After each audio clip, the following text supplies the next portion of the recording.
شخصیت کا ذکر آج کریں گے جن کو میرے نبی پاک علیہ السلام نے فرمایا، حضور نے فرمایا، صحیح بخاری میں موجود ہے، فرمایا یہ نیک آدمی ہے۔ اور یار جسے رسول کریم کہیں بندہ نیک ہے، رجل صالح، حضور نے فرمایا نیک آدمی ہے، جو بالغ نہیں ہوئے تھے اور اس سے پہلے ہی کلمہ پڑھ لیا تھا، جو حج کے مسائل سب سے زیادہ جانتے تھے، جنہوں نے 60 سال مکے اور مدینے میں فتویٰ دیا، صحابہ ان سے فتویٰ لینے آتے تھے، جو بدر کی جنگ میں بھی گئے، احد میں بھی گئے، پر محبوب نے فرمایا عمر تھوڑی ہے، ابھی واپس جائیے۔ خندق میں شریک ہوئے اور اس کے بعد ہر جنگ میں شریک ہوئے۔ مستدرک میں موجود ہے، حضرت جابر ابن عبداللہ فرمایا کرتے تھے زمانہ بدلا تو کچھ لوگوں میں بھی تبدیلیاں آئیں، میں نے بڑی دنیا بدلتی دیکھی، پر جن لوگوں کو نہیں بدلتے دیکھا نا، ان میں یہ شخصیت ہے جو ہمیشہ ہر دور میں ہر عمر میں نبی پاک کے طریقوں پر پوری طرح کاربند رہے، اوڑھنا بچھونا اٹھنا بیٹھنا چلنا ہر وقت حضور کی محبت میں غرق ہو کے کیا۔ کون ہے بلا؟ حضرت عمر کے بیٹے سیدنا عبداللہ ابن عمر رضی اللہ تعالی عنہ، ابھی بالغ نہیں ہوئے تھے، مسلمان ہو گئے، اور زندگی ساری مصلے سے لگ کے گزاری، عبادت کی، ریاضت کی، تقوی، جد و جہد، معاملہ فہمی، جہاد۔ والد امیر المومنین ہے، لیکن صاحبزادے کی خواہش ہے کہ مجھے فوج میں بھیجو، میں جہاد کرنا چاہتا ہوں، اور جہاد بھی سپہ سالار بن کے نہیں، سپاہی بن کے کرنا چاہتا ہوں۔ سب سے پہلی بات تو یہ تھی کہ علم و فضل بڑا تھا، صحابہ ان سے فتویٰ لیتے تھے، مسائل حج سب سے زیادہ حضرت عبداللہ ابن عمر جانتے تھے، اور فتویٰ دینے میں اتنے محتاط تھے، حدیث بیان کرنے میں اتنے محتاط تھے کہ بڑا سوچ سمجھ کے غور کر کے صحابہ فرمایا کرتے تھے یہ واحد بندہ ہے کہ جو 1 منٹ سے پہلے کہہ دیتا ہے۔ سب سے زیادہ مسائل آتے ہیں لیکن 1 منٹ سے پہلے کہہ دیتے تھے اس مسئلے کا مجھے نہیں پتا، تحقیق کروں گا، اگر پتہ چل گیا تو بتا دوں گا، فوراً کہہ دیتے تھے۔ ایک دفعہ ایک صاحب نے مسئلہ پوچھا تو چپ کر گئے، سوچنے لگ گئے۔ ہمارے ہاں نا لوگوں کو حاضر جواب کہلانے کا شوق ہے، یہ شوق بڑا خطرناک ہوتا ہے۔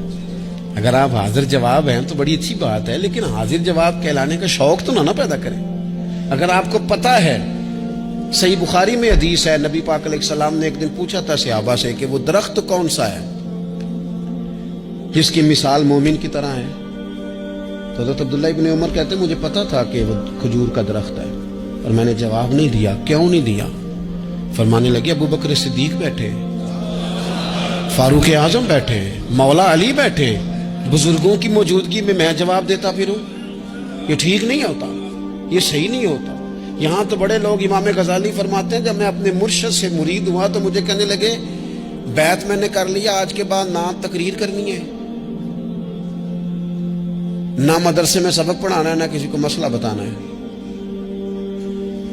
اور یہ بڑا مشکل کام ہوتا ہے، بندہ مولوی بھی اور تقریر ہی نہ کرے، اسے زنگ لگ جاتا ہے، اور مسئلہ ہی نہ بتائے تو بدعزمی ہو جاتی ہے۔ یہاں تو جس کو 6 مسئلے آ جائیں وہ امام کو نماز نہیں پڑھانے دیتا، وہ کہتا ہے پہلے انٹرویو لوں گا تیرا کہ تو پورا تجھے آتا ہے، پھر آگے چلے گا۔ تو اتنے بڑے عالم کو شیخ نے منع کر دیا، تو کہتے ہیں شیخ کے پاس ایک شخص مسئلہ پوچھنے آیا تو میرے مرشد فرمانے لگے مجھے یہ مسئلہ نہیں آتا۔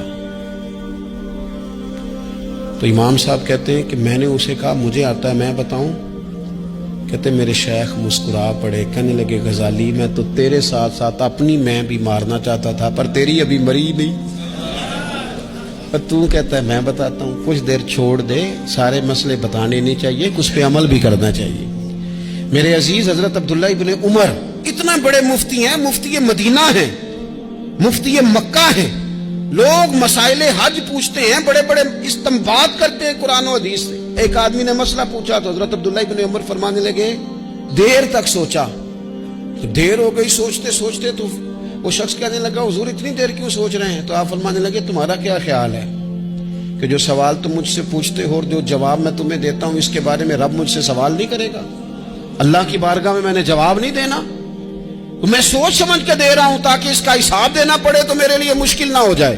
میرے عزیز حضرت عبداللہ ابن عمر سے کسی نے سوال پوچھا تو سیدنا عبداللہ ابن عمر رضی اللہ تعالیٰ عنہ کہنے لگے مجھے نہیں آتا اس سوال کا جواب، اور جب کہا نا نہیں آتا تو فوراً کہنے لگے عبداللہ، خود اپنے آپ سے بات کرتے ہیں، کہتے ہیں عبداللہ رب تیرا بھلا کرے، اس بات پہ ہمیشہ ڈٹے رہنا، جو بات نہ آتی ہو وہ کبھی کہنا نہ، جس کا پتہ نہ ہو اسے کبھی کرنا، جب تک پوری تحقیق نہ ہو بلا وجہ غوطہ زنی نہ کرنا، بلا وجہ غوطہ زنی نہ کرنا۔ یہاں کا ہے ہمارے صوفیاء نے، یہاں کا علم و بس کری ہو یار، ایک کوئی حرف تے